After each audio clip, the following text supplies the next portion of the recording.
मनपा आयुक्त राधाकृष्ण बी इन्होंने आज प्रशासन की ओर से मनपा का वर्ष 2021-22 का बजट पेश किया। इस बजट में इस साल की कुल आय 2607.60 करोड़ रुपए आका गया है।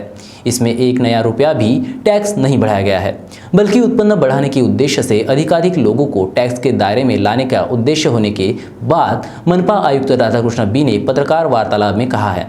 इसी के साथ शहर में 75 वंदे मातरम क्लिनिक शुरू करने की घोषणा को आगे बढ़ाने की बात भी उन्होंने की। इसको पिछले साल मंजूरी दी गई थी। इस बजट में 2020 इस वर्ष का कुल खर्च 2,43,309 करोड़ अपेक्षित माना गया। 3 श्रेणियों में खर्चा विभाजित किया गया और वर्ष 2021-22 के लिए 2607.89 करोड़ का खर्चा अपेक्षित रखा गया है। नो लॉस नो प्रॉफिट वाले इस बजट में कैपिटल खर्च कम करने, वित्तीय शिस्त निर्माण करना, केंद्र व राज्य पुरस्कृत योजनाओं को कार्यान्वित करना, इसके अलावा प्रलंबित कामों को सुचारू रूप से कार्यान्वित करने के उद्देश्य से ये बजट सादर किया गया है। बजट में नागपुर वासियों पर नया टैक्स नहीं लादा गया। लायबिलिटी को काम करने पर उनका जोर रहा। पायाभूत सुविधा और विकास परियोजना को कार्यान्वित करने की उद्देश्य होने के बाद भी बजट पेश करने के बाद पत्रकार वार्ता में राधाकृष्णन भी इन्होंने कही। विकास कार्यों के लिए 1209 करोड़ का प्रावधान उन्होंने कहा। नाग नदी परियोजना के साथ ही असेट निर्माण के उद्देश्य से 364 कोटि का प्रावधान करने की बात उन्होंने कही। वंदे मातरम योजना के तहत डॉक्टरों की टॉप अप करने की बात भी उन्होंने कही। ये बजट उन्होंने स्थायी समिति अध्यक्ष प्रकाश भोयर को हस्तांतरित किया। आज आयुक्त ने बजट पेश किया है। उत्पन्न बढ़ाने की दृष्टि से विकासशील बजट देने का हमारा प्रयास रहेगा। बजट का अध्ययन कर ऊपर प्रतिक्रिया देना योग्य होगा, ऐसी बात स्थायी समिति के अध्यक्ष प्रकाश भोयर ने विचोविस्तास के प्रतिनिधि से चर्चा में कही। इनकम और जो खर्चा है वो सेम लेवल के हिसाब से दिया। आने वाले इसमें हम पूरे उसकी स्टडी करेंगे। स्टडी करने के बाद देखेंगे और डेवलपिंग बजट देने की कोशिश करेंगे। इस बार उन्होंने पिछले बार के बजट के मुकाबले 175 कोटि बढ़ा के दिया है, जैसा उनका कहना था। हाँ, और उन्होंने 1250 कोटि रुपए इंफ्रास्ट्रक्चर डेवलपमेंट के लिए दिया है। हाँ, इंफ्रास्ट्रक्चर डेवलपमेंट के लिए दिया है, लेकिन वो इंफ्रास्ट्रक्चर डेवलपमेंट के लिए दी है मेरे ख्याल से। इस बारे में क्या कहेंगे? नहीं, ये तो ठीक बात है। नागपुर में प्रोजेक्ट है, ये प्रोजेक्ट के ऊपर ही पैसा खर्चा किया जाता है, लेकिन नगर सेवकों को छोटे छोटे काम के लिए भी पैसा चाहिए, इसलिए वो भी पैसा देना बहुत इम्पोर्टेंट है। ये बड़े प्रोजेक्ट तो होते ही रहते हैं, पर नगर सेवक के लिए बहुत छोटे छोटे काम करना आवश्यक है, इसलिए वो छोटे छोटे काम के लिए भी पैसा देने की कोशिश करेंगे।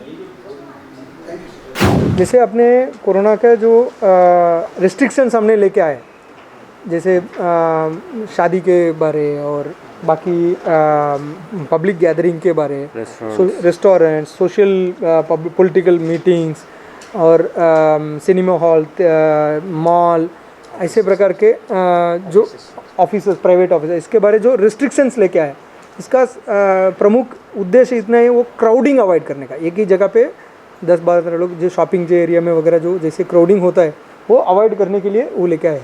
इसका हम वेली रिव्यू लेते, जिस पे जो कुछ चेंजेस लेके आना चाहिए, जिधर टाइट करने का ज़रूरत है उधर लेके आएंगे, जिधर रिलैक्स करने का ज़रूरत है उधर रिलैक्स भी दे देंगे।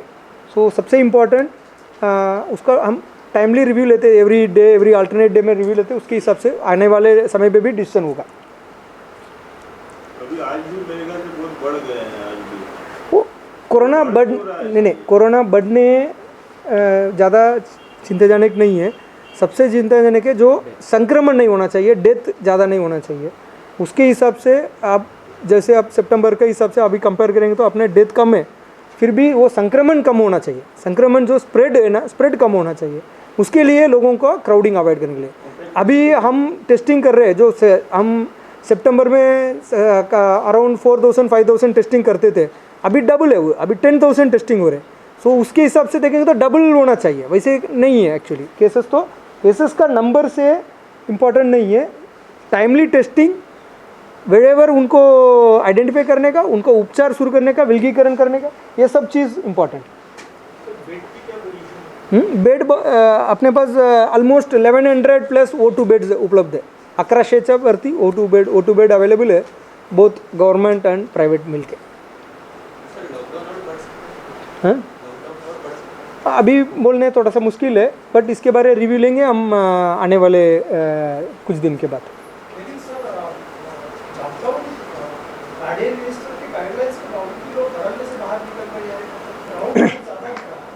सबसे इम्पोर्टेंट हम लोग समझना चाहिए, ये जो लॉकडाउन वो अप्रैल मई का टाइप का लॉकडाउन नहीं है, ये रेस्ट्रिक्शंस है। अपना इस पर बहुत सारे परमिसिबल एक्टिविटीज़ कर दिया क्योंकि लोगों को जितना अपना मैंने बोल दिया ऑब्जेक्टिव इज क्राउड कम करने का। कौन सा परमिसिबल एक्टिविटी इंडस्ट्री चालू है अपने पास, प्राइवेट ऑफिसर्स में जो अकाउंट्स के हिसाब से जो मार्चेंट के हिसाब से काम उनका 10-10 लोगों का अलाउ कर दिया, वो गवर्नमेंट ऑफिसर्स का 25% का चल रहा है अभी। अपना इमरजेंसी हॉस्पिटल मेडिसिन आणि भाजीपाला वगैरह चल रहा है, और ट्रांसपोर्ट तो 50% में चल रहा है। एयरप्लेन बंद नहीं किया, रेलवे बंद नहीं किया, MSRTC का बस चल रहा है। सो ये सब चीज़ आप समझना चाहिए। सो इतना तो मूवमेंट रहेगा फिर रोड में, जो एक जगह पे इकट्ठा होकर कोई ये कर रहे तो उधर के ऊपर ज़रूर कार्रवाई होगा। अपने में समझ थोड़ा सा, दोनों में थोड़ा सा डिफरेंस है। ज़रूरत पड़ेगा तो उस पर भी और कड़क लेके आएंगे, but it is not that kind of lockdown. इस पर हम बैलेंस कैसे कर दिया, लोगों का जो नौकरी में भी कम से कम कैसे अफेक्ट होगा, लोगों का क्राउडिंग एरिया कौन सा है, उसके ऊपर हम ज़्यादा फोकस किया है। ठीक है।